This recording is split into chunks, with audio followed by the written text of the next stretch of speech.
नमस्ते, मैं वैद्य चंद्र कुमार देशमुख फ्रॉम पुणे। हमने 4 फरवरी से एक विद्याकर्म और अग्निकर्म की अद्भुत सीरीज शुरू की है। उसमें हमने as it is Vaidya राबो Gogte sir विद्याकर्म और अग्निकर्म जैसे करते थे, उनसे हमने जैसे सीखा है वैसे आपको सिखाने के लिए हमने ये सीरीज शुरू की है।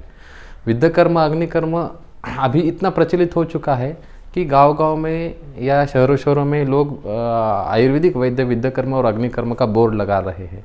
लेकिन हो क्या रहा है, एक्यूरेसी पीछे रह रही है और जो हमें जो रिज़ल्ट आते हैं और हमें इतनी अच्छी तरह से रिज़ल्ट देते हैं, वो रिज़ल्ट सब लोग नहीं दे पा रहे हैं।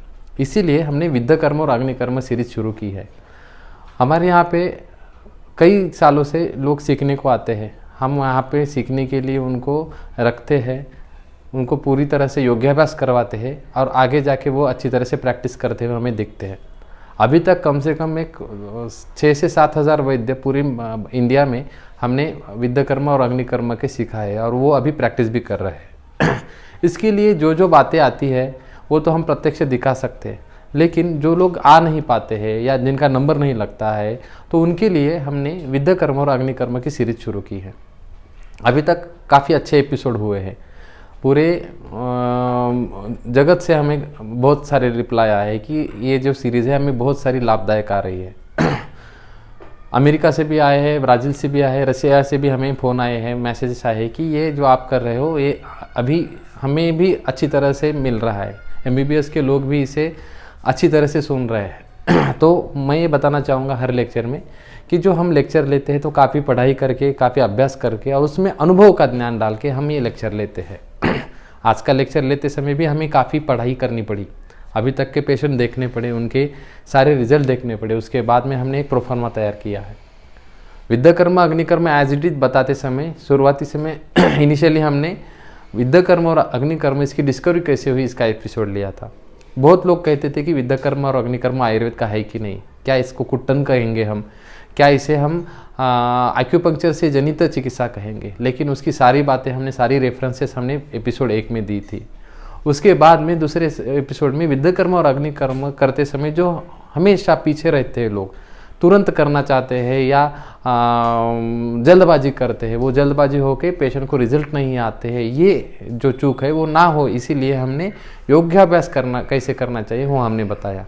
कितने लोग कर रहे हैं हमें पता नहीं, लेकिन ये किए बगैर 100% आपको रिजल्ट नहीं आएंगे। तीसरी बात हमने मर्म बताए।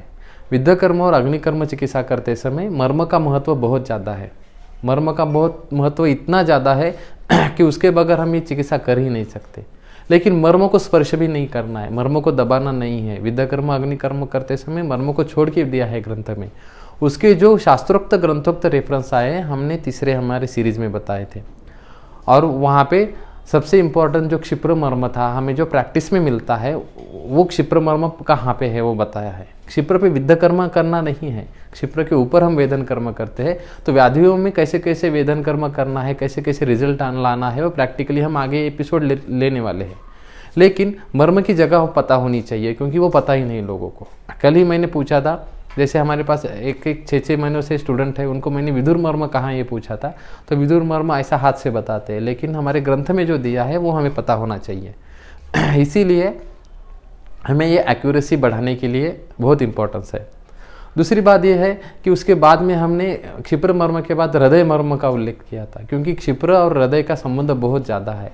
वो विद्यार्थियों को हम प्रैक्टिकल केसेस में बताने वाले हैं, योगाभ्यास भी करवाने वाले हैं, और पेशेंट पे भी हृदय पे कैसे चेंजेस आते हैं वो भी आगे आगे एपिसोड में बताने वाले हैं। हर एक व्याधि के एपिसोड में हम बताने वाले हैं।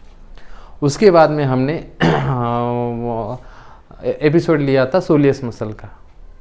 तो ये हम इसीलिए ले रहे हैं कि ये जो एक दूसरे के ऊपर बहुत निर्भर है। अगर हमें आप पता नहीं है कि कौन सा मर्म और कौन सा एनर्जी फ्लो कहाँ से आता है, तो हमें वो रिज़ल्ट नहीं ला सकते, क्योंकि ये बहुत डेप्थ में है। और ये वीडियोज़ इसलिए बना रहे हैं कि बहुत साल तक ये काम में आए। कभी भी प्रैक्टिस की हर एक लेवल रहती है। जैसे वाग्भट सूत्रस्थान आप पढ़ते जाओगे तो प्रथम जब हम सूत्रस्थान पढ़ते हैं तो हमें अलग तरीके से समझ में आता है। जैसे वाग्भट में हम पढ़ते हैं, वाग्भट सूत्रस्थान में हम पढ़ते समय क्या पढ़ते हैं, कि वेदोत्पत्ति कैसी हुई, आयुर्वेद का अवतरण कैसे हुआ है, हम पढ़ते हैं। वाग्भट में दिया है सूत्र स्थान में कि हम खाने के बाद कब बढ़ता है, सुबह कब बढ़ता है, बाल्यावस्था में कब बढ़ता है। लेकिन अगर यही पेशेंट कैंसर का रहेगा और कैंसर का पेशेंट हम देख रहे, अगर उसको गले का कैंसर है और उसको सुबह की अवस्था में हम दवाई देंगे तो उसका फ़ायदा होता है। ये हमें कब पता चलता है, जब हम प्रैक्टिस करते हैं, ज़्यादा से ज़्यादा पेशेंट देखते हैं। तो अनुभव सिद्ध ज्ञान प्रथम अध्याय का ही श्लोक रहेगा, लेकिन प्रैक्टिस के बाद उसका महत्व अलग रहेगा और इनिशियली हम स्टडी करते हैं उसका महत्व अलग रहेगा। तो ये वीडियो जब आप बाद में देखते जाओगे, इसका महत्व आपको 5 साल बाद 10 साल बाद बहुत समझ में आ जाएगा, क्योंकि ये गोगटे सर का 60 साल की मेहनत है, हमारे 10 साल की मेहनत है जो हम बता रहे हैं। गोगटे सर ना, हम जब साथ में सर के सीखते थे तो वो पिन पॉइंट स्टडी के ऊपर बहुत ध्यान देते थे। एक भी शब्द चूक नहीं होना चाहिए। अगर होती है, मैं सर के साथ लेख लिख रहा था, सर का एक लेख ट्रांसलेट कर रहा था और मन से एक शब्द बदल दिया था, सर ने मुझे डांटा था, क्योंकि ये शब्द बहुत इंपॉर्टेंट रहते हैं। वही आदत अभी तक हमने लगाई है, क्योंकि हम जब बता रहे हैं तो शब्दों का इंपॉर्टेंट बहुत ज़्यादा है। जैसे मैं व्याख्यान लेता हूँ, सेमिनार को लोग बुलाते हैं, पूरे इंडिया में जा रहे हैं तो वो जाते समय वहाँ पे भी मैं हमेशा बताता हूँ कि शब्दों का इम्पोर्टेंट है, शब्द ध्यान से सुनिएगा। लेकिन जब इनिशियली हम वीडियोस देखते हैं, सुनते हैं, तो अच्छी तरह से हमें वो कैप्चर नहीं हो पाते। लेकिन बार बार जब हम सुनते हैं, अभी सुनते हैं, प्रैक्टिस के 1 साल बाद सुनते हैं या 5 साल बाद सुनते हैं, तो वो शब्दों का महत्व आता है हमें, वो बहुत इंपॉर्टेंट है। और दूसरी बात गोगटे सर की एक है कि वो बहुत चिकट थे, वो व्याधि को छोड़ते ही नहीं थे ठीक होने तक, मुझे पता है, और कभी भी कष्ट करने के लिए पीछे नहीं रहते थे। ऐसी ही बात थी गोगटे सर के साथ सीखते समय मैंने ऐसा सोचा था कि गुरु सानिध्य ही ज़्यादा से ज़्यादा अच्छा रहेगा, और मैंने हमारे गोगटे सर के क्लिनिक के बाजू में ही रूम ली थी। और रूम लेते समय मैंने सर को बताया था कि मैं यहीं पे भी हूँ, अब कुछ भी काम लगे तो मुझे बता देना, मैं आ जाऊँगा। तो सर को तो किसी को बताते नहीं थे, काम खुद ही करते थे। लेकिन एक दिन मुझे 11:30 बजे फ़ोन आया सर का कि आप कहाँ पे हो। मैंने कहा सर मैं यहीं पे हूँ, बताओ क्या करना है। आप आ जाइएगा, हमें एक पेशेंट के पास जाना है। तो मुझे क्या है, मैं वैसे ही था, तैयार था, 1 सेकंड में सर के घर के सामने चले गया, इंद्र भुवन के। तो वहाँ पे जाने के बाद सर ने कहा चलो हमें एक पेशेंट के पास जाना है। मैंने कहा सर पेशेंट को क्या हुआ है। सर ने कहा कि उसको पेन हो रहा है, पेट दर्द हो रहा है।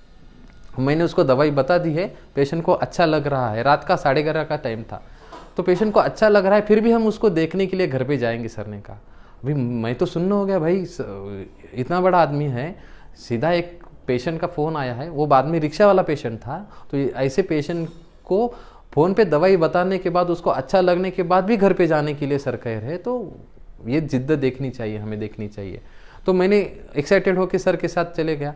मैं गाड़ी चला, वहाँ से कम 8-9 किलोमीटर दूर था पेशेंट का घर, और हमें वो कोंडवा तक जाना पड़ा था। वहाँ पे जाने के बाद हमने पेशेंट को देखा, सर ने पेशेंट को देखा, सर बैठे अच्छी तरह से, एक 15 मिनट बैठे, और 15 मिनट बैठने के बाद उसको सर ने विद्ध किया और हम निकल गए। पेशेंट स्टोन का था, पेशेंट को अश्मरी थी और पेशेंट को दर्द ज़्यादा हो रहा था, इसलिए सर ने फ़ोन पे ही पेन किलर बताई थी, और वहाँ पे जाके हमने देखा था।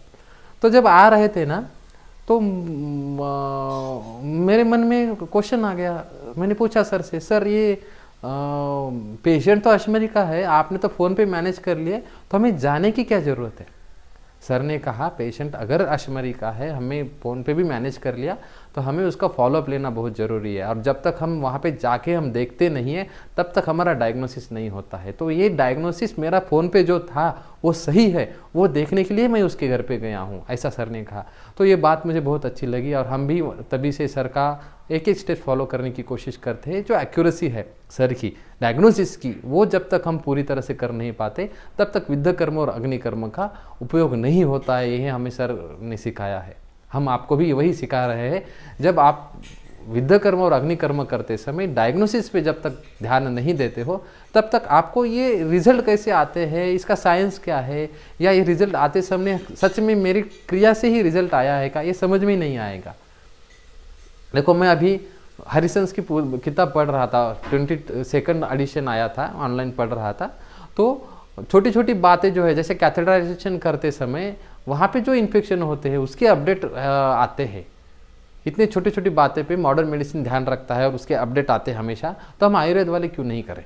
तो ये अपडेट हमें हमेशा करनी चाहिए, नहीं तो क्या हो गया, एक शास्त्र हम पढ़ते बैठेंगे और हम पीछे रह जाएंगे।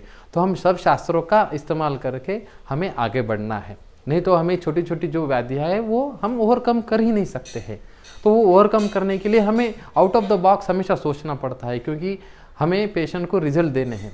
जैसे मैं बताना चाहूँगा कि उन्माद है, अपस्मार है, फिट्स है और ऑटिज्म जैसे व्याधियाँ है, सेरेब्रल पाल्सी जैसे बच्चों की व्याधियाँ है, वो व्याधियाँ आयुर्वेद में ठीक करते समय बहुत कठिनाई आती है। एलोपैथी में तो होता ही नहीं है ठीक, वहाँ पे सिर्फ वो डेज प्रोलॉन्ग किए जाते हैं, सेडेटिव दिए जाते हैं या डिप्रेसिव मेडिसिन दिए जाते हैं, लेकिन वो बुद्धि को डेवलप करने के लिए या उसके अपस्मार को, फिट्स को, एपिलिप्सी को ठीक करने के लिए कोई ड्रग्स ही नहीं है, सिर्फ वहाँ पे उसको दबाना होता है और वो पेशेंट 20 साल 30 साल तक कैरी करते जाता है। तो ऐसे समय में आयुर्वेद में भी ये मर्मगत व्याधियाँ कहे गए, आयुर्वेद में भी कष्ट साध्यत्व आया है। तो हम प्रैक्टिस करते समय हमें ऐसी व्याधियों का सामना करना पड़ता है। तो वहाँ पे करना क्या है, अगर ये हम पढ़ते जाएंगे तो हमें आयुर्वेद में छोटी छोटी जो बातें हैं वो जब तक हम खुल के नहीं देखते तो हमें ये रिजल्ट देखने को नहीं मिलते हैं।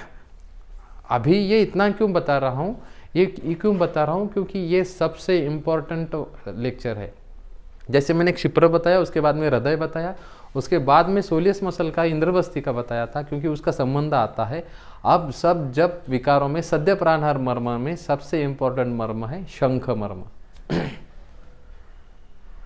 अब ग्रंथ पढ़ोगे तो ग्रंथ में ज़्यादा शंख मर्म के बारे में कुछ है ही नहीं, इतना ज़्यादा दिया हुआ, लेकिन हम ज़्यादा से ज़्यादा रेफरेंस निकालेंगे तो 2 शंख मर्म है, इतना रेफरेंस आता है।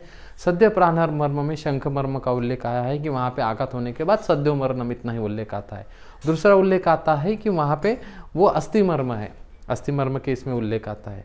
और छोटे छोटे अलग अलग ऐसे उल्लेख आ जाते हैं कि शंख मर्म के बारे में, कि जैसे शंख प्रदेशी पीड़ा होती है, कोई व्यक्ति मर रहा है, जैसे हम वाग्भट वाचन करते हैं हर सुबह 8:30 बजे, तो वाग्भट वाचन करते समय आज ही हमने पढ़ा था कि एक व्याधि में अगर ऐसा व्याधि में पेशेंट को शंख प्रदेशी पीड़ा वेदना हो रही है तो वो 6 महीने के बाद मरने वाला है, ऐसा कहा गया है। तो ऐसे ज़्यादा से ज़्यादा रेफरेंस हमें मिलते हैं।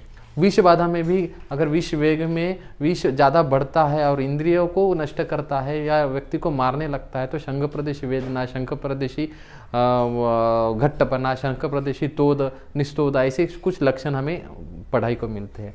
और हम सब जो है वहीं पे हम छोड़ देते हैं। मर्म को जब मैंने एक्सप्लेन किया था तो मर्म एक्सप्लेन करते समय मर्म के टॉपिक तो हमने पीछे ही रखे थे, सिर्फ थ्योरी तक या लिखने तक हम करते थे, या वो कोई रिसर्च करता था वहाँ पे कौन सी शिरा है, वहाँ पे कौन सी नर्व है, वहाँ कोई जो भी कुछ है वहाँ पे। लेकिन वो मर्म का उल्लेख इतना आया क्यों है, उसका उपयोग प्रैक्टिस में कैसे करें, ये जो बातें हैं हम सब भूल चुके थे। अब ये बातें सब करते समय हमें छोटी छोटी रेफरेंसेस लेके जब हम पढ़े हैं और उसका जब प्रैक्टिकली हम यूज़ करते गए तो यूज़ करते समय हमें इसका उपयोग बहुत अच्छी तरह से मिला है, बहुत अच्छी तरह से समझ में आया है। तो शंख मर्म आज का टॉपिक हमारा है, शंख मर्म। शंख हमारे 2 है। अब शंख का स्थान देखते समय भ्रुव के ऊपर में कपालांते अनुकरणे, ऐसा हमारा शंख का स्थान है। मार्वल स्टूडियो में एक स्कारलेट विच रहती है, वो क्या रहती है, आपने अगर कभी एवेंजर्स मूवी देखा होगा, वो माइंड कंट्रोल करती है। माइंड कंट्रोल करते समय एकदम से उसको स्पीड रहती है और किसी के व्यक्ति के पीछे आके वहाँ पे उसको हाथ टच लगा के उसके माइंड पे कंट्रोल कर लेती है और वो जो कहती है वो आगे करते जाता है। अगर आपने कभी देखा होगा, कभी सीरियल में कोई है हृदय पे उसको लोकी है, वो उसका जो अस्त्र है वो रखता है और जो आगे वाला आदमी है वो क्या करता है, उसके वश में आ जाता है। तो वश में क्या किया जाता है, उसके मन को वश में किया जाता है। मैं एग्जाम्पल क्यों दे रहा हूँ, क्योंकि वो मन में अच्छी तरह से बैठते हैं। तो मन का स्थान जो हम देखते हैं तो मन का स्थान 2 जगह पे है हमारे, और दो जगह है। एक है हृदय जो मन का स्थान है, और दूसरा हमारा स्थान है भ्रू मध्य, जहाँ पे हमें शीरस्तालु अंतर्गत स्थान कहा गया है, जहाँ पे आज्ञा चक्र है, जहाँ पे मन है। अब ये शंख मर्म का क्या लेना देना, शंख मर्म तो बाजू में है, ऐसा आपको लगेगा। तब ये सब करते समय हमें 3-4 मर्म और हमें अच्छी तरह से ज्ञान का वहन ये हमें पता होना चाहिए। ये बहुत कम जगह पे, अगर पातंजल योग सूत्र पढ़ोगे तो उसमें भी इसका वर्णन आया है। आपको मैं दिख रहा हूँ, मेरा आवाज़ सुनाई दे रहा है, आप मोबाइल को स्पर्श कर रहे हो या आपको हवा का महसूस हो रहा है, ये सब कैसे समझ रहा है? ये समझने के लिए हमें इंद्रिय दिए हैं। कर्ण है, नेत्र है, नासा है, जिह्वा है और स्पर्श है, पंच ज्ञानेंद्रिय है। हम जिंदा क्यों हैं? क्योंकि हमें समझता है इसलिए जिंदा है। कोई ब्रेन डेड है तो उसको समझेगा नहीं, उसका हार्ट चालू है फिर भी उसको डेड माना जाता है। लेकिन किसी का हार्ट पंप नहीं कर रहा है और ब्रेन अच्छा है तो उसको जिंदा कहते हैं और उसको हार्ट ट्रांसप्लांट करके हम उसको अच्छी तरह से लाइफ प्रोलॉन्ग कर सकते हैं। लेकिन आदमी जब तक मरता नहीं, जब तक उसके इंद्रिय बंद नहीं होते, ऐसा कहा गया है। तो ये इंद्रिय जो है हमारे पंच ज्ञानेंद्रिय है, जैसे है नेत्र है, कर्ण है, नासा है। अब ये इंद्रियों की उत्पत्ति बहुत इम्पोर्टेंट है। इंद्रियों की उत्पत्ति जो है वो जब बच्चा पेट में रहता है माता के, तभी इंद्रियों की उत्पत्ति होती है। अब ये शंख वर्म के बारे में बहुत इंपॉर्टेंस है, बहुत अलग तरीके से मैं बता रहा हूँ।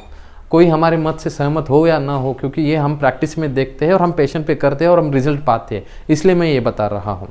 जब हम देखते हैं या हम सुनते हैं, आप सुन रहे हो अभी, तो ये होता कैसे है? जब आता है, रेज आता है, हमारे आंखों में चले जाते हैं, वहाँ पे रिफ्रैक्शन होता है। रिफ्रैक्शन होने के बाद लेंस पे फिर से रिफ्रैक्शन होता है और उसका फोकल लेंथ है हमारे रेटिना के ऊपर आ जाती है। वहाँ से हमें कंडक्शन करके हमें ब्रेन को समझता है। कान पे अगर आवाज़ आ रही है और वो समझता कैसे? वहाँ पे आवाज़ जाती है, वहाँ पे वेव्स जाते हैं, वो जाने के बाद ड्रम को हिलाते हैं, ड्रम से वो कंडक्शन हो जाता है। एयर कंडक्शन के बाद ड्रम पे जाता है, ड्रम से बोन कंडक्शन होता है, मैलियस इनकस्टेप्स बोन से वहाँ पे उसी कॉक्लिया की तरफ जाता है, वहाँ पे लिक्विड रहता है, वहाँ से वो वाइब्रेशन ट्रांसफ़र करके ऑडिटरी नर्व से ब्रेन तक आता है। ब्रेन में जो एरियाज़ है वहाँ पे ब्रोकाज एरिया है या हमारे हीयरिंग एरियाज़ है, वहाँ पे वो उसका एनालिसिस किया जाता है और हमें सुनाई देता है।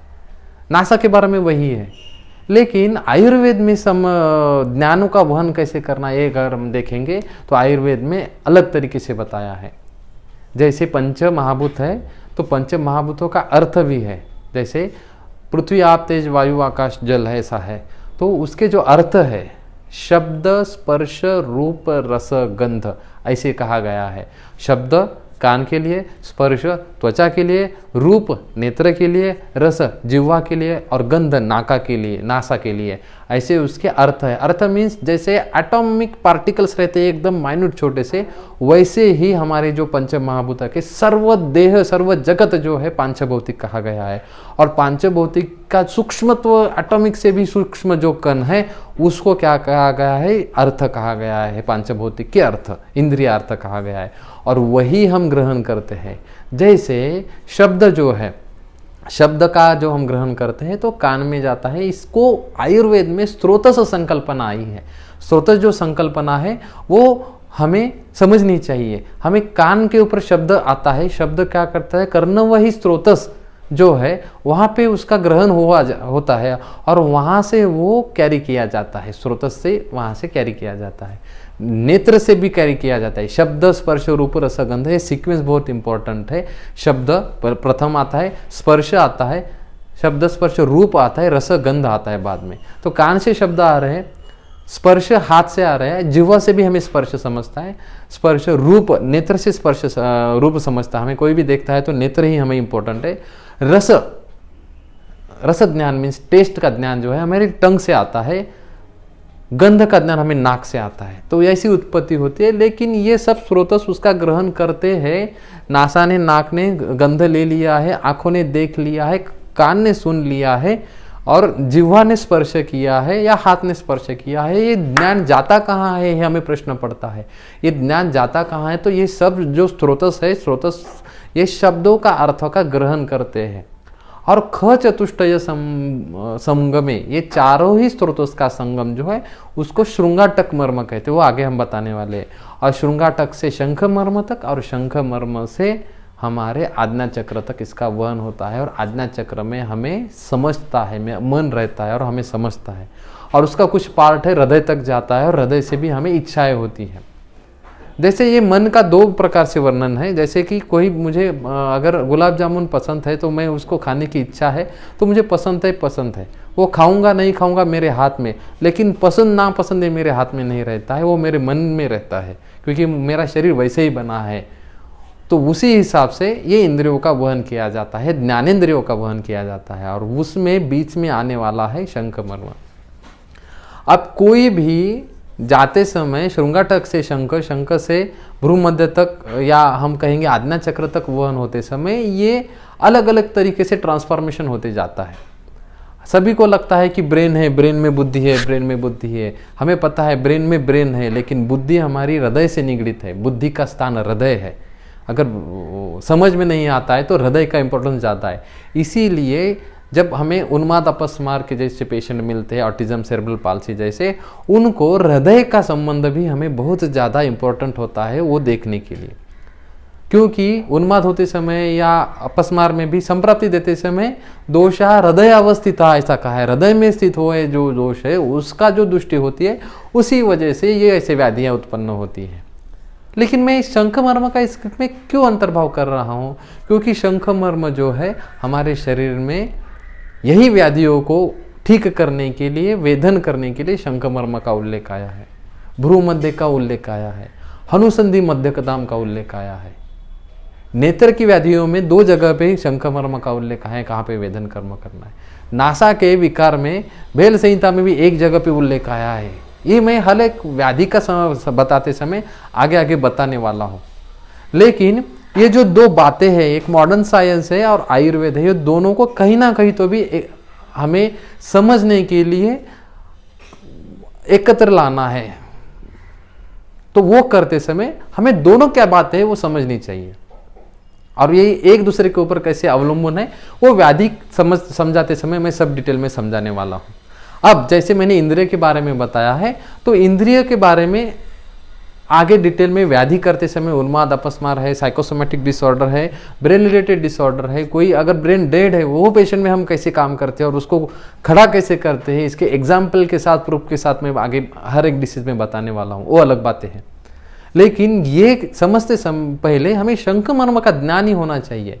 सिंपल क्या है, शंख मर्म कहाँ पे है कि भ्रूयो ऊपरी कपालांते अनुकरणे, शंख मर्म एग्जैक्टली मैं स्थान में ग्रंथ में देता है, हाथ से मैं नहीं बताने वाला हूँ। मैं श्लोक सबको याद रखना पड़ेगा, उसके बगैर आपको पेशेंट को करते समय दिक्कतें हो जाएगी। शंख मर्म को स्पर्श नहीं करना है, आघात नहीं करना है, करोगे तो तुरंत उसको वेदना हो जाएगी। जैसे अलग अलग संहिता के मैंने रेफरेंस बताए थे कि स्पर्श से भी मर्म को आघात होता है, आगे जाके तकलीफ होती है, तो वो मैंने बताया है पहले एपिसोड में।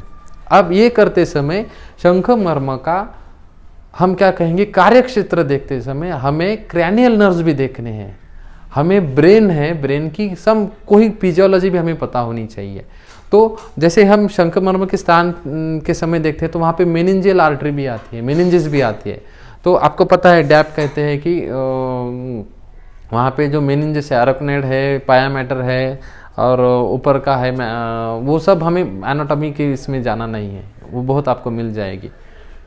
ड्यूरा मैटर है, अरकनेड मैटर है और नीचे पाया मैटर है, मेनिंजिस है। मेनिंजियल आर्टरी शंख के नीचे आती है, आघात लग जाएगा तो वो रप्चर हो जाती है और सडन डेथ हो जाती है, ऐसा है।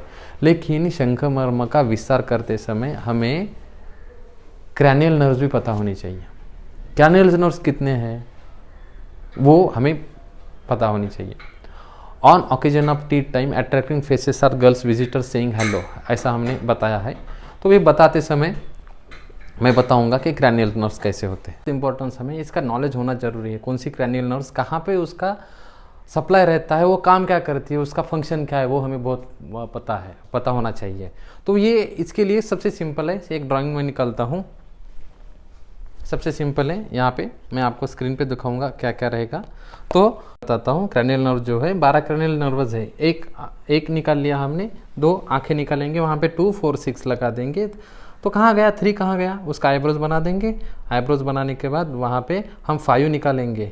अब उसका चेहरा पूरा करने के लिए यहाँ से 7 और उल्टा 7 करवा लेंगे। अभी यहाँ पे कान के लिए 8 लगा देंगे और वहाँ पे लगाने के बाद टंग निकालेंगे, टंग पे 9, 10, 12 लगाएंगे। अब ये लगाने के बाद 11 कहाँ है, वहाँ वो शोल्डर हम बनाएंगे। तो हम है on occasion of tea time attracting faces are girl visitor saying hello, ऐसा बनाते हैं। पहली जो ऑल्फैक्टरी है वो दूसरी है ऑप्टिक, ऑक्लोमोटर, एब्डोसेंस, वहाँ पे टॉकलियर भी हो गया, वहाँ पे ट्राइजेमिनल है, उसके जो ब्रांचेस है 3, first second third, ophthalmic, maxillary और मैंडिबुलर, 3 ब्रांचेस रहेंगे। उसके बाद में फेशियल नर्व रहेगी, फेशियल 8वीं नर्व है। उसके बाद वेस्टिबुलर है, वेस्टिबुलो कॉक्लियर है 8वीं, ग्लॉसोफेरेंजियल 9वीं, हाइपोग्लॉसल 10वीं 12वीं।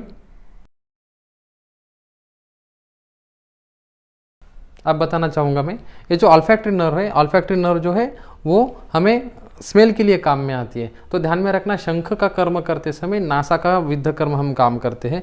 वहाँ पे ऑप्टिक नर्व जो है आंखों के लिए है, जो मैं पटल के हिसाब से बताने वाला हूँ, प्रथम द्वितीय तृतीय चतुर्थ पटलगत। वहाँ पे ऑप्टिक नर्व का विद्ध कर्म करते समय शंख का महत्व कहाँ करना है वो मैं वहाँ पे बताने वाला हूँ। उसके बाद में ऑक्यूलोमोटर जो थर्ड नर्व है वो जो है आइज़ के मसल्स पे काम में आती है। जैसे टोसिस आता है पेशेंट को या पेशेंट के मसल्स काम नहीं करते हैं तो वो वहाँ पे सिर्फ हम आंखों के विद्ध कर्म करेंगे तो हमें रिजल्ट नहीं आते हैं। वहाँ पे शंख केशांत संधि का विद्ध कर्म कैसे काम में आता है वो वहाँ पे मैं बताऊँगा। टॉकलियर नर्व जो है, जो टॉकलियर नर्व है मिड ब्रेन से आती है हमें, और वो जो है सुपीरियर ऑब्लिक मसल्स जो आई का है वो आई पे भी काम करती है, जैसे मैंने अभी बताया। तो वो आंखों के लिए भी काम करती है। तो वो आंखों के लिए करते समय ये तीनों नर्व का और शंख मर्म का संबंध कैसा है वो व्याधि में मैं बताने वाला हूँ, लेकिन हमें वो ज्ञान होनी चाहिए। ट्राइजेमिनल नर्व है, जैसे मैंने अभी तीन ब्रांचेस बताए थे, वो भी ब्रांचेस जो हमें ट्राइजेमिनल न्यूरोलजिया, उसके साथ में हमें आंखों के जो है ब्रांच है उसका मैक्सिलरी ब्रांच है और मैंडिबुलर जो ब्रांच है, वो तीनों ब्रांचेस का हमें विद्ध कर्म करते समय टेम्पोरोमैंडिबुलर जॉइंट में जहाँ से निकलती है वहाँ से हमें वहाँ पे जो विद्ध बताया गया है, हमें उन्माद में बताया गया है कि अनुसंधि मध्यगताम, और उसका संबंध शंख मर्म से कैसे लेना है वो भी मैं बताने वाला हूँ, क्योंकि ये एनाटॉमी बहुत इंपॉर्टेंट है। एब्डुसेंस नर्व है, ये आई मूवमेंट करती है, जैसे मैंने अभी बताते समय बताया आँखों में उसका मैंने वर्णन किया था। तो ये एब्डुसेंस नर्व आँखों के लिए आती है, वो भी कहाँ से ओरिजिन होती है, आँखों में वो कैरी कहाँ तक ब्रेन से कौन से पार्ट तक करती है, तो वो आंखों के व्याधि के लिए विद्ध कर्म जब बताएंगे तब उसका मैं उल्लेख जरूर करना चाहूँगा। फेशियल नर्व जो है, फेशियल नर्व जैसे 7 मैंने निकाला था दोनों साइड से, तो वो जो फेशियल नर्व है वो फेशियल नर्व का हमें तो पिंपल से लेके हम कहेंगे कि वो बेल्स पाल्सी के जैसे या अप्रोलिंग ऑफ आईबॉल से लेके या पूरी तरह से अपस्मार के व्याधियों में भी जब फेस टेढ़ा होता है, ऐसे सब इसमें फेशियल नर्व का जो कर्म है वहाँ पे विद्ध कर्म अग्नि कर्म का रिलेशन कैसा है मैं वहाँ पे बताऊंगा। वेस्टिबुलो कॉक्लियर जो नर्व है, जो हम कहते हैं कि कान के लिए जो 8 आकार बनाया था वो कान के लिए है, वो उसका विदुर्मर्म का संबंध वो हियरिंग लॉस में बच्चों में हम कैसा काम करते हैं, उसका रिजल्ट कैसे लाते हैं, वो कैसे रिजल्ट आते हैं, वो साइंटिफिक तरीके से मैं वहाँ पे बताऊँगा। ग्लॉसोफेरेंजियल नर्व है जो टंग के लिए मैंने बताई थी, ये जो है थ्रोट, टॉन्सिल्स, मिडल ईयर, यहाँ पे सब जगह पे इसका संबंध आता है। जैसे टंग का संबंध कान के विकार में भी आता है, आंखों का संबंध कान के विकार में आता है, लेकिन ये सब करते समय इनका जो मध्य स्थान है वो शंख है, वहाँ से ही काम करना पड़ेगा। वो काम करने के लिए ये हमें पता होनी चाहिए। वैगस नर्व है, वैगस नर्व आप कभी देखते हो, कोई डर जाता है, कोई खून देख के गिर जाता है, कोई पहली प्रीक से गिर जाता है, वो गिरने के बाद उसको अनकॉन्शियस हो जाता है, वो सब जो बातें हैं वो शंख मर्म के थ्रू ही हमें देखने को मिलती है, शंख से हमें वो समझने को आती है, क्योंकि वो रिलेशन लगाना बहुत इंपॉर्टेंट है। अगर हम नहीं लगाएंगे तो कौन लगाएगा, मैं ऐसा कहूँगा। उसके बाद में एक्सेसरी नर्व है, हाइपोग्लॉसल नर्व है, ये जो नर्व है cranial नर्व्स, ये आगे आगे जैसे जैसे वो व्याधि आ जाएंगे वो व्याधि में बताते जाएंगे। तो ये जो 12 cranial नर्व्स है, उसके साथ में सिंपैथेटिक और पैरासिम्पैथेटिक सिस्टम भी है, वो बहुत डिटेल में एनाटॉमी हो जाएगी। लेकिन विद्ध कर्म अग्नि कर्म करते समय ये बातों का ध्यान हमें रखना पड़ता है। ऐसे नहीं है कि कोई भी पेशेंट आ गया और हमने विद्ध कर्म और अग्नि कर्म कर लिया और चल गया, पेशेंट ठीक हो गया। ये करते समय हर एक पेशेंट को हमें ये साइंटिफिक तरीके से वो उसका जो व्याधि है उसको आयुर्वेद में कैसे बिठाया जाता है या आयुर्वेद में कहाँ पे वर्णन आया है उसके हिसाब से हम काम करेंगे। जैसे मैंने परसों वाग्भट वाचन लेते समय बताया था कि ये पेशेंट ने उसको इंसुलिन कैसे शुरू हुआ वो बताया था। उसने बताते समय उसका अच्छी तरह से आपको यूट्यूब में लाइव लेक्चर में देख सकते हो वो कि नॉर्मल बच्चा था 17 साल का, और वो कैसे कैसे 19 साल तक होने थे, 2 साल में 3 साल में उसको इंसुलिन डिपेंडेंट डायबिटीज मेलाइटिस हो गया। अभी तो उसको तो इंसुलिन शुरू हो गया है, लेकिन आयुर्वेद में वो रखते समय हमें कैसे कैसे उसके स्टेजेस मिलते जाते हैं वो मैंने बताया था, और उस पर काफ़ी लोगों ने काम करना शुरू किया है, और अब बहुत लोगों को वो विचार से डायबिटीज़ में भी रिजल्ट आ रहे हैं। तो ये सब जो बातें हैं हमें मर्म के थ्रू ही जाना पड़ता है, उसके बगैर हम नहीं कर पाते हैं। मैं ये कहना चाहूँगा कि ये जो एपिसोड्स हम बना रहे हैं ये प्रैक्टिकल ओरिएंटेड ज़्यादा है, थेरी में मैं नहीं जाऊँगा। अगर कोई एक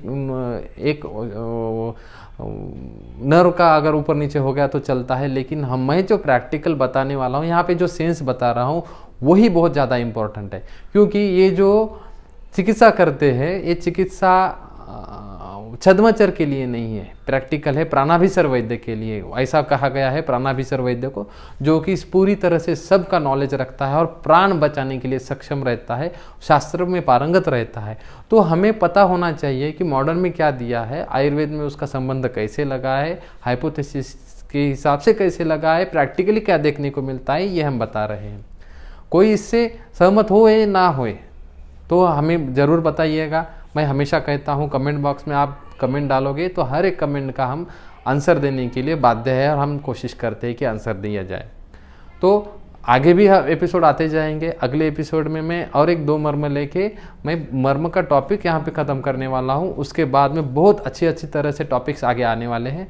डिसीज़ वाइज भी विद्यकर्म अग्निकर्म आने वाला है। तो मुझे लगता है कि ये सबको आपको पसंद आएगा। तो ज़्यादा से ज़्यादा लोगों तक ये आयुर्वेद लोगों तक जानी चाहिए बात। तो इसीलिए धन्यवाद।